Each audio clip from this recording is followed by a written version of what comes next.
Salut à tous, j'espère que vous allez bien. Bon, aujourd'hui, on a eu des chiffres très importants qui sont sortis et qui risquent de faire bouger le marché des crypto-monnaies. Donc on va aller analyser tout ça. Est-ce que c'est bon ou mauvais pour le marché? Qu'est-ce que ça peut donner pour les prochains jours et les prochaines semaines? Et surtout, comment en profiter? Alors ça fait plusieurs jours que Bitcoin est en train de latéraliser dans la zone d'intérêt que je vous ai présentée précédemment. Si on regarde, on a 1, 2, 3, 4, 5, 6, 7 et aujourd'hui 8 chandelles qui ont clôturé à l'intérieur. Donc ça montre bien que cette zone-là est très très intéressante et comme je vous l'ai dit sur Telegram, en fait c'est tout simplement parce que quand on regarde les volumes profile, eh bien on voit tout simplement que c'est la zone que les gens préfèrent. En gros, c'est là où on a le plus de volume et c'est tout simplement la zone où un maximum de gens se positionnent. Donc c'est pas étonnant qu'on soit en train de latéraliser sur ce point-là. Maintenant, aujourd'hui, on a eu des nouvelles qui sont pas forcément très très bonnes, puisque quand on regarde le calendrier économique, donc aujourd'hui à 14h30, on a eu des nouvelles de l'inflation. Alors ce qu'il faut regarder, c'est que précédemment on était à 2,9 et on avait une prévision à 2,9 et que en fait si on était au-dessus de 2,9, eh bien ça pouvait être mauvais signe parce que ça voudrait dire que l'inflation augmentait et si on était en dessous, c'était bon signe puisqu'on avait une baisse de l'inflation et donc potentiellement des crypto-monnaies et des actifs risqués qui évoluent à la hausse. Donc comme vous le voyez aujourd'hui, on a eu 3%, donc au-dessus de ce qui était prévu et c'est pour ça que si on regarde sur Bitcoin en horaire, on a eu à 14h30, même on va aller sur des chandelles de 30 minutes pour le regarder et vous voyez que la chandelle de 14h30 a été très violente puisqu'on a eu une belle correction qui pour l'instant est en train d'être ravalée. Donc en fait tout simplement le marché a réagi à la nouvelle qui était une mauvaise nouvelle pour le court terme, mais attention parce que cette donnée-là est une donnée de janvier.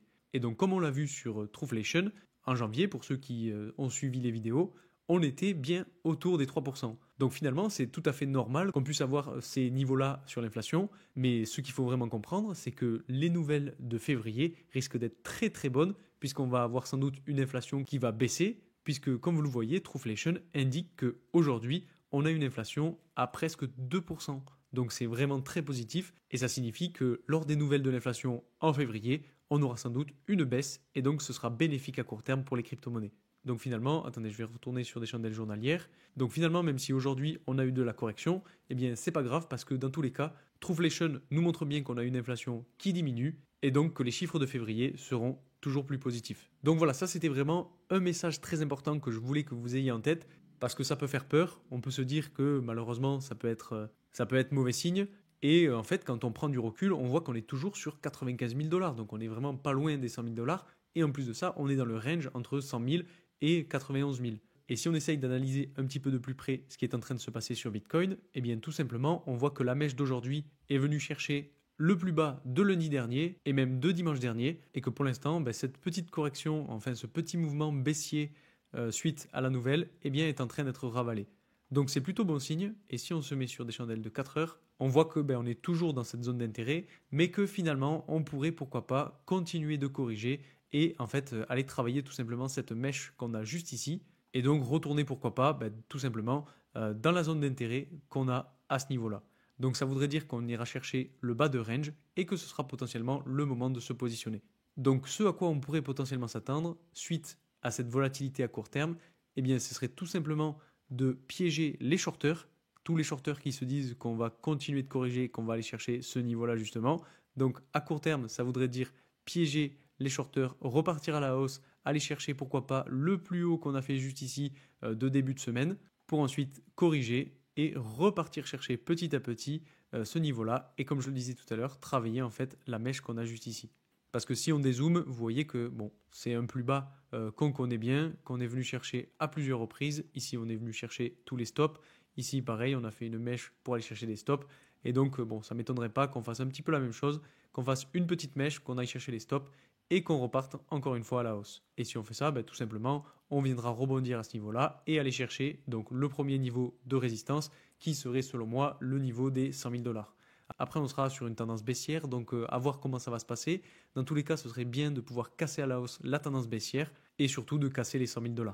Donc honnêtement, pour l'instant, selon moi, il n'y a pas d'inquiétude à avoir en tout cas pour Bitcoin parce qu'on est toujours très haut tout simplement. Et puis même si on dézoome encore plus, bon, je vous en avais déjà parlé de ma précédente vidéo, mais en gros, on est potentiellement en train de faire le même type de range qu'on a juste ici, un palier plus haut. Ensuite, si on va voir les liquidations, cette fois-ci, alors sur 24 heures, on voit qu'on a liquidé toute la poche qu'on avait juste ici et qu'il nous en reste pas mal au-dessus, entre 97 et 98. Mais bon, c'est pas le plus important. On va se mettre sur un intervalle plus long. Et donc, ce qui nous intéresse aujourd'hui, ce sont les liquidations qu'on a juste ici autour de 90 700. Donc, tout simplement, les liquidations qu'on va avoir sur ce niveau de support, qu'on pourrait justement aller chercher, comme je vous le disais tout à l'heure, avec dans un premier temps un short squeeze et une continuation de la correction, une mèche pour liquider les derniers stops et ensuite repartir petit à petit à la hausse.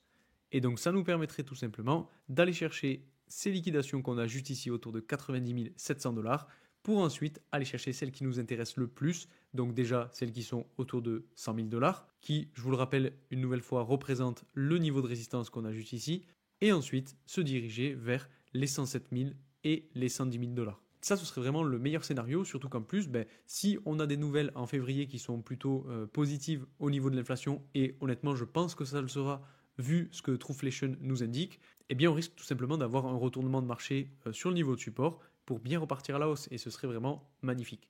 Enfin bref, si on retourne sur le calendrier économique, ce qu'il faut savoir, c'est que demain aussi on a des nouvelles importantes, puisque on a les inscriptions hebdomadaires au chômage qui risquent là aussi de faire bouger les choses, en tout cas de créer un petit peu de volatilité à court terme. Donc ce sera à surveiller. Dans tous les cas, je vous tiendrai au courant sur Telegram. Donc si ça vous intéresse et que vous voulez les infos en avant-première, n'hésitez pas à m'y rejoindre dessus. Vous avez le lien en description si ça vous intéresse, bien évidemment.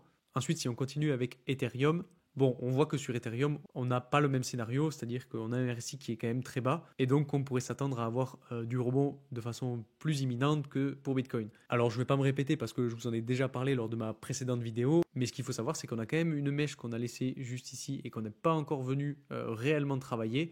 En plus de ça, on a la tendance haussière long terme sur lequel on pourrait venir rebondir. Donc là aussi, c'est pareil. Bon, je ne vais pas me répéter, mais on a pas mal d'éléments qui nous montreraient qu'on pourrait avoir du rebond de façon assez imminente sur Ethereum.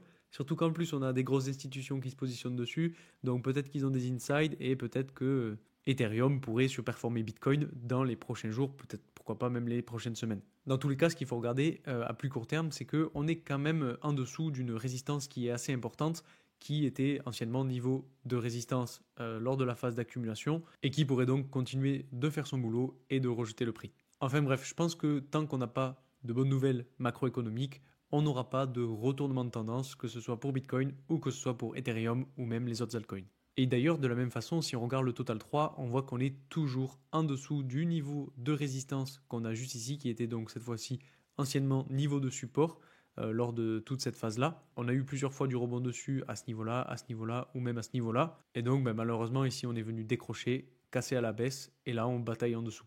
Donc c'est pas forcément ultra bon signe. Peut-être que de la même façon que sur Ethereum, on viendra travailler la grosse mèche qu'on a laissée juste ici pour pourquoi pas dans un premier temps déjà aller chercher tous les stops qu'il y a sous ce niveau-là et donc le dernier plus bas du 7 février et ensuite pourquoi pas repartir à la hausse. Dans tous les cas, pour l'instant, à chaque fois qu'on a une correction, personnellement, moi je me repositionne sur des altcoins de qualité, sur des projets dans lesquels je crois. Et ça fait partie des choses que je vous partage aussi sur Telegram. Donc là aussi, si ça vous intéresse, n'hésitez pas à m'y rejoindre. Donc rapidement, pour faire le point sur ce que je disais pour Bitcoin, il se pourrait qu'on ait potentiellement une fin de mois de février dans le rouge pour retourner chercher la zone de support et la zone d'intérêt autour de 91 000 voire 90 000 $.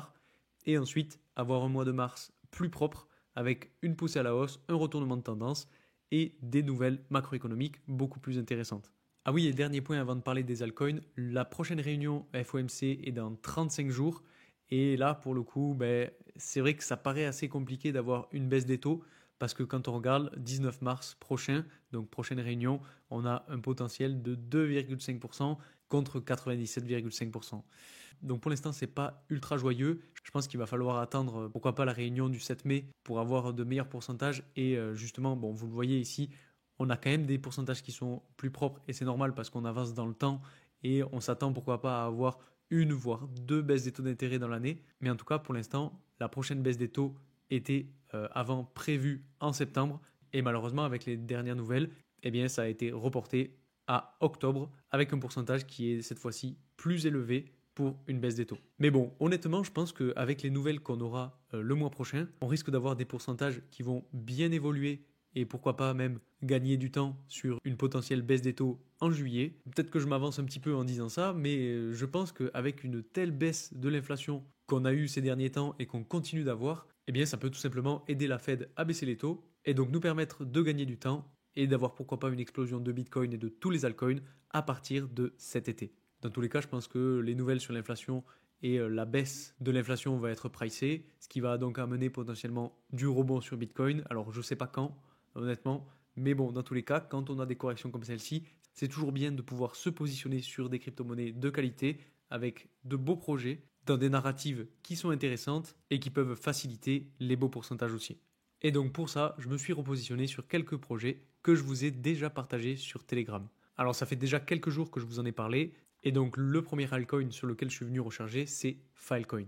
Alors je suis venu recharger sur cette crypto-monnaie tout simplement parce qu'en fait, quand on regarde graphiquement, on voit qu'on a eu un gros décrochage à ce niveau-là, qu'on a eu une belle mèche lors du 3 février qui a bien été ravalée, et qu'en fait on est venu chercher cette mèche tout simplement pour liquider les derniers stops qui étaient posés juste sous le niveau de support de cette phase d'accumulation qu'on avait juste ici.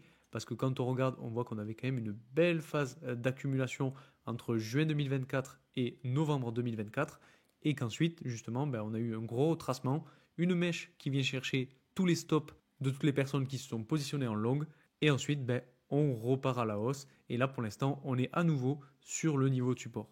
Et en plus de ça, si on prend encore plus de recul, on voit que c'est un niveau de support qui avait fait supporter le prix à ce niveau-là. Ici, on avait eu une mèche pour venir chercher les stops de la même façon, ici aussi. Et à chaque fois qu'on a ce type de mèche, eh bien, on a généralement une poussée à la hausse qui arrive juste après. Donc, est-ce qu'on va avoir une poussée à la hausse aussi significative? Je ne sais pas. Mais dans tous les cas, on est sur une très belle zone pour venir recharger. Et c'est pour ça que je vous en parle. Après, maintenant, pour ce qui est de la suite, on peut pourquoi pas s'attendre à venir chercher le niveau de résistance matérialisé par la tendance baissière. Et ce sera très important selon moi, je pense, parce que ce sera la 4e ou 5e fois qu'on viendra chercher cette tendance. Et au bout d'un moment, il faudra la franchir. Parce que malheureusement, si on n'arrive pas à franchir et qu'on a quand même des altcoins qui commencent à exploser, eh bien là, ça ne sentira pas bon pour le projet. Dans tous les cas, personnellement, j'y crois et c'est pour ça que je me suis positionné. Enfin bref, on est quand même sur des zones très intéressantes pour venir recharger, puisque vous voyez qu'à chaque fois qu'on vient tester ce niveau de support, eh bien on a du rebond. Ensuite, je suis aussi venu recharger sur le Caspa, et tout simplement parce qu'en fait, on est venu chercher le point bas qu'on avait laissé autour du 1er janvier 2024 et qu'on est passé en dessous du niveau de support autour de 0,1$. Donc attention, je ne dis pas que la correction est terminée, parce qu'on peut avoir un niveau de support autour de 0,05$ qui pourrait amener le prix à continuer de corriger. Surtout qu'en plus, si on trace les Fibonacci sur le dernier mouvement haussier, vous voyez que le niveau que je viens de tracer est pile poil sur le niveau des 0,786 de Fibonacci, qui pourrait là aussi être un point de retournement du marché et qui pourrait même identifier un bottom avant de repartir à la hausse. Surtout qu'en plus, on a un RSI qui dégringole petit à petit, qui n'est pas encore venu chercher des zones de survente. Alors attention, parce que là on est sur des chandelles hebdomadaires, et c'est assez différent du Filecoin parce que sur Filecoin, on a un RSI qui justement est plutôt sur une tendance haussière. Alors c'est sur du plus long terme parce que quand on regarde, si on le trace, on peut avoir pourquoi pas quelque chose comme ça, tracé assez grossièrement. Et c'est aussi un des points qui me fait dire qu'on pourrait avoir du rebond puisque le RSI est justement sur cette tendance. Enfin bref, si on revient sur Caspa, on a quand même potentiellement une dernière marge de correction. Mais bon, j'ai quand même tenté le coup parce qu'il y a aussi une possibilité où en fait on est juste venu chercher les stops qui étaient placés juste en dessous du niveau de cette mèche juste ici pour ensuite repartir à la hausse. Alors, il y a une autre chose qui me fait dire qu'on pourrait, pourquoi pas, retourner chercher ce niveau-là, c'est tout simplement qu'on a laissé un imbalance à combler et qu'il est vraiment pas loin.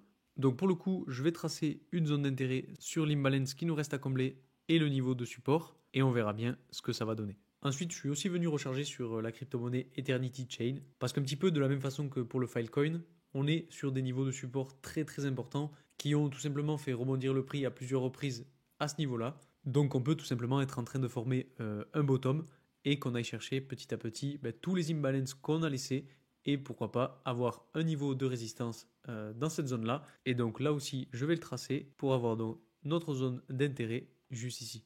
Si on regarde le RSI, on voit que là c'est pareil, on est tout proche des zones de survente. Donc personnellement j'y crois, maintenant ce n'est que mon avis. Et ensuite, je suis venu recharger, c'est Torchen, parce que là aussi on a eu une grosse correction entre 9 décembre et aujourd'hui.